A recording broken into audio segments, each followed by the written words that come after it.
Ladies and gentlemen, fans across the globe, and everyone who's ever dreamed of cruising down neon-lit boulevards in a virtual world that feels just as real as our own.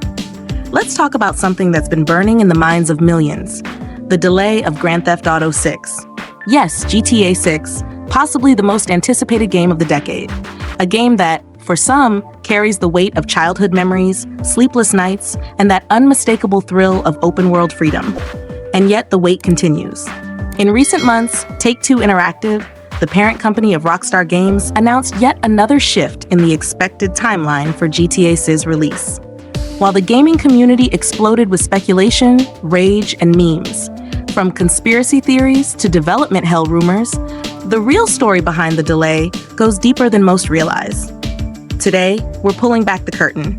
Today, we dive into what Take-Two CEO Strauss Zelnick actually wants you to understand, not just about the delay, but about the very soul of modern game development, corporate strategy, and the high stakes of artistic perfectionism. Let's begin with the elephant in the room. Why does this matter so much? Why does a game delay, something quite common in the tech and entertainment industry, spark such an outcry with GTA 6?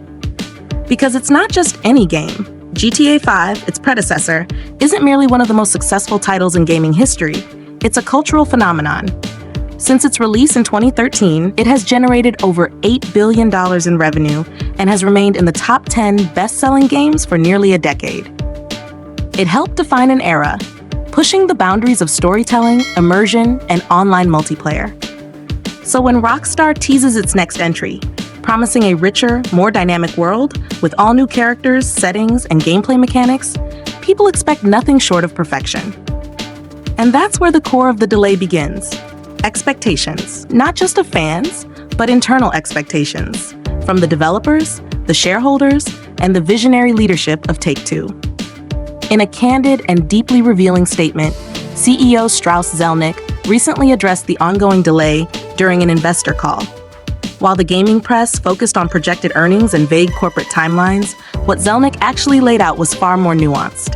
He spoke of quality over speed, of the long-term relationship between Rockstar and its fans, and of a philosophy that prioritizes legacy over quarterly profits.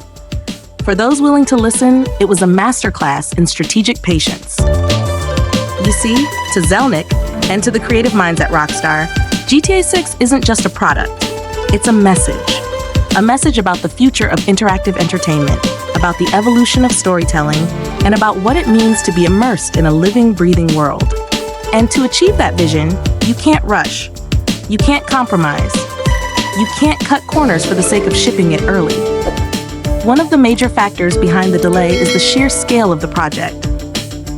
Insiders report that GTA 6 is set in a modernized version of Vice City, inspired by Miami, but on a scale we've never seen before.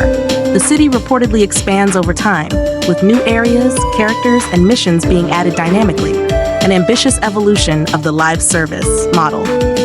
That level of complexity requires a massive development effort, not just coding, but testing, storytelling, motion capture, and advanced AI systems that simulate crowd behavior, traffic, and even weather patterns. But the delay isn't just about ambition. It's also about a shift in company culture, one that's deeply personal to Take-Two and Rockstar. In the wake of controversies surrounding crunch culture, the grueling overtime schedules that plague the gaming industry, Rockstar has committed to changing how it operates. Developers are now given more breathing room, better work-life balance, and creative input. That transformation takes time. It affects how projects are planned, how deadlines are set, and how success is measured. In short, delaying GTA 6 is also a declaration that the human cost of development matters. Zelnick also emphasized the economic context. In an age of rising development costs, where AAA games often exceed budgets of $200 million, the margin for error is razor thin. Releasing a flawed game can tank a company's reputation and finances. Just look at what happened to CD Projekt Red's Cyberpunk 2077. A rushed launch, broken promises, and years of damage control. Rockstar is determined not to make the same mistake. But beyond economics, there's something deeper at play, something philosophical. Zelnick, a former media executive and a believer in long-term brand equity, has often spoken about the importance of cultural durability. In his eyes, GTA is not just an entertainment product, it's a legacy. Like a great novel or a timeless film, it needs to stand the test of time. That belief informs every decision, every delay, every iteration. And that's why, despite public frustration, there's an underlying trust between Rockstar and its audience. Because when they finally release a game, it's not just playable, it's revolutionary. Every GTA release has pushed the boundaries of what video games can be. From GTA 3's open-world innovation to GTA 5's seamless character switching, Rockstar doesn't follow trends, it sets them. Zelnick wants the world to know that this delay is not about indecision or incompetence. It's about vision, about responsibility, about ensuring that GTA V6 doesn't just meet expectations. It redefines them. And let's be honest, in a media landscape saturated with sequels, reboots, and microtransactions, that kind of commitment is rare. It's worth waiting for. That said, the delay does come with real-world implications. Investors, for example, are not always patient. Take-Two's stock dipped slightly following the announcement, and analysts raised questions about revenue gaps. But Zelnick remained unshaken. He reaffirmed that the long-term value of GTA 6 far outweighs any short-term financial turbulence. It's a bold stance, and one that shows remarkable conviction. Moreover, this delay might just reshape how the industry approaches mega releases. If GTA V6 succeeds after such a prolonged gestation period, it could signal a shift in the norms of AAA production. Studios might feel empowered to delay, refine, and perfect, rather than rush and patch. And in doing so, perhaps we'll see fewer broken launches and more genuine masterpieces. Let's not forget the players. The fans who've waited, speculated, and theorized for over a decade. To them, the delay is personal. They've followed every leak, every teaser, every Reddit rumor. And yet, many of them also understand the value of patience. They've seen what happens when greatness is rushed. And they believe, as Strauss Zelnick does, that some things are worth the wait.